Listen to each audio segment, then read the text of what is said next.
नमस्ते प्रणाम अमलकार यार, वो लोग के बीच में फिर से वो झूमर गीत लेके आ गई बन, तो वो लोग सुनी जा। तार बिजली से पतला हमारे बालमा, तार बिजली से पतला हमारे बालमा, ए सासू जी रौरी आदत खराब बा,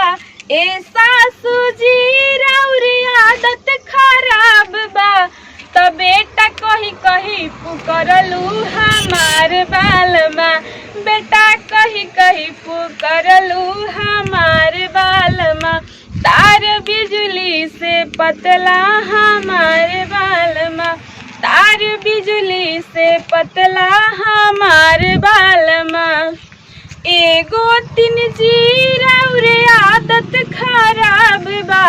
एगो तीन जीरा रे आदत खराब बा, तो देवर कही कही पुकरलू हमार बालमा, देवर कही कही पुकरलू हमार बालमा, तार बिजली से पतला हमार बालमा, तार बिजली से पतला हमार बालमा, ए ननद जी रौरे आदत खराब बा, ए ननद जी रौरे आदत खराब बा,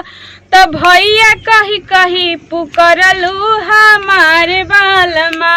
तार बिजली से पतला हमार बालमा,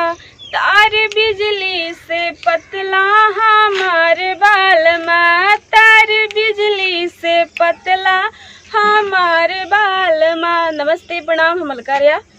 ये झूमर गीत रउआ लोग इनके कैसे लागल कमेंट में बताएं जा। और बाकी चलिए एक साथ दी विदाई,